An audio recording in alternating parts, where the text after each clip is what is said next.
Hi, I'm Michael Ceely. I'm a high performance coach for executives and entrepreneurs. And today we're going to talk about the concept of enabling. You've heard about enabling perhaps in like an alcoholic family structure where one member of the family enables the other family members drinking. Well, let's talk about that same concept in terms of number one, in a corporate structure as an executive, and number two, as a business owner and dealing with an employee. So real quickly, let's define enabling.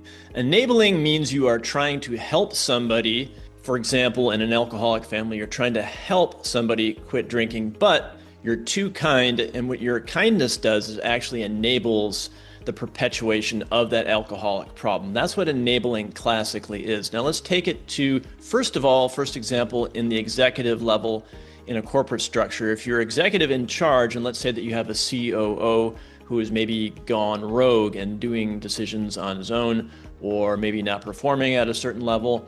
What you do sometimes as an executive and wanting to solve the problem, being a problem solver, is that you will fill in the gaps, cut that person's slack just to keep the ball moving forward. Now, sometimes you actually have to do that under the gun on the fly. Occasionally you can do that, but if you have a habit of being too nice or too helpful or cutting people too much slack, you are enabling bad behavior. People will test you out and they will say that, oh, this person is, they're kind, they're nice, I can get away with this stuff. They will push the boundaries with you, either intentionally or unintentionally. So if you do that as an executive, as a leader in corporate, you need to be really aware of that. You need to stop doing that. And you need to start basically dialing that back, showing more authority, telling people what to do, making more executive decisions, and really being honest with yourself. And what I would suggest doing is writing down a list of some people that you actually enable on a regular basis in that corporate structure. Write that down and think about, is any one of these people, do they need to really maybe be fired or move on or something like that? Something a little bit more boundaried and more drastic. Doesn't mean you have to do it right away, but you need to have that honest conversation with yourself about the people that you may or may not be enabling in that corporate structure, because it can't function. Your team can't function at a high performing level if you're the person that basically allows people to, underperform and take up their slack. You think you're being a problem solver, you think you're being nice, you think you're being helpful, but you're actually enabling and perpetuating a low performing system. So hopefully that will help you.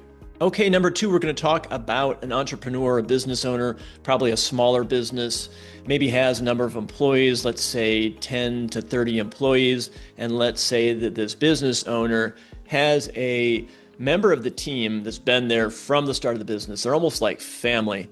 And let's say that this team member, this employee, is consistently underperforming, or maybe they show up late for work on a regular basis. It's kind of a problem. If you talk to them about it, you talk to this person about this problem, they say, yes, I'm going to stop doing this. You keep cutting them slack. And what you're doing here is enabling this behavior because there's no behavioral consequences for that person.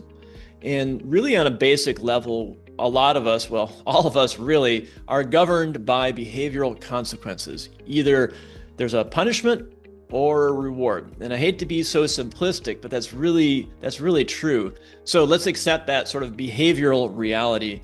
So don't enable an underperforming employee, even if they feel like family, they've been there for a long time. Really need to do some homework and look at the number of people, the number of employees, similar to what I just told you about being in corporate. Write out a list of the people that you find that you're enabling, that you're cutting them slack, they keep making the same error. And I'm not saying like small things like, maybe they don't have your standards, right? Because you're the owner and maybe their standards aren't quite as high as yours, and they shouldn't be actually because you are the owner. What I'm talking about is errors that really any objective person would say, that's a problem, that's underperforming. So write out that list of employees that you think you enable and look at the behaviors and write down the actual behavior that you're having a problem with, and circle maybe the top employee where they kind of keep screwing up, and make that plan, at least in your mind, of firing them and moving them somewhere else, letting them go, right? Whatever euphemism you want to say.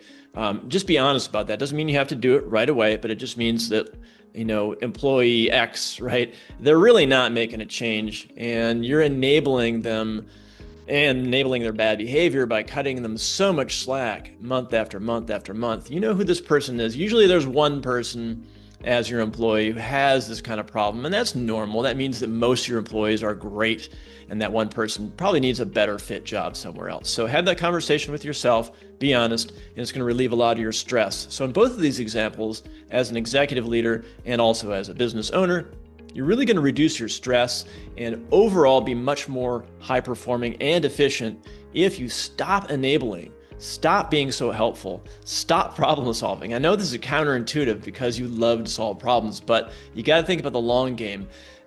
It's not just you, it's you and your team. And if a team member is underperforming and they're still there, it's going to bring everybody down. And you need to be real about that and look at your kindness as a strength, right?